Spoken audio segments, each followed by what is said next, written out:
what unique perspective do you believe your background brings to the digital art and the NFT space, you being Latino? I mean, I'm Dominican, so like, come on, we're bringing season into the space.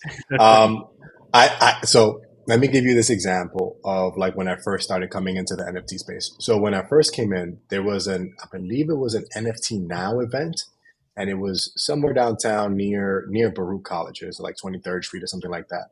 But you had a bunch of people, so you had Keith Haring from Time, you had a bunch of other like big names in there, and a lot of artists that I know that I connect with.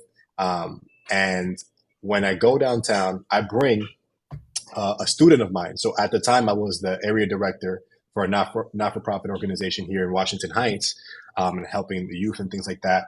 And I had one of my students, one of the high schoolers, that I wanted to like connect him to the art space and the NFT space. I'm like, yo, bro, come with me. I'll drive you down. Tell your mom I got you. All right, we'll sign permission slips, whatever it is. Yeah. Let's go. I want you involved, right? I want you to see, right? Because people did that for me, right? When I was coming up in the art game, I had mentors in the space, in photography and in the graphic design world, that they took this inner city kid and said, "Hey, put him in the galleries right now. Like, let him get used to this."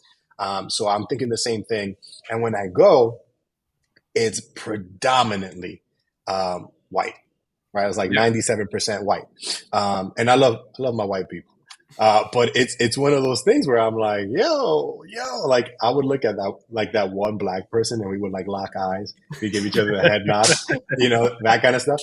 Yeah. And when you have a space like that, right? Like you have one or two options. You can complain about it, right? And I think that there are people who, I understand that sentiment.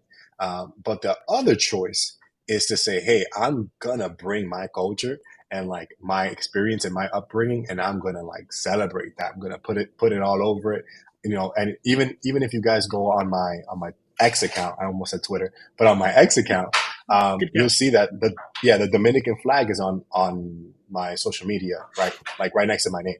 So for me, it was important to say, hey, I'm not just an artist, but I'm a Dominican artist, right? So my upbringing, my culture, right, my humor, my loudness, right, in terms of the colors that I choose, all those things, that's gonna be at the forefront of my art, right? Even the more conceptual stuff like Lindos, right? Like once we get into it later on, you'll see that like it stemmed from that, right, from that cultural story. So yeah, I think one of the things that I bring to it is that, right, like that Dominican American story, that love for one's culture, right?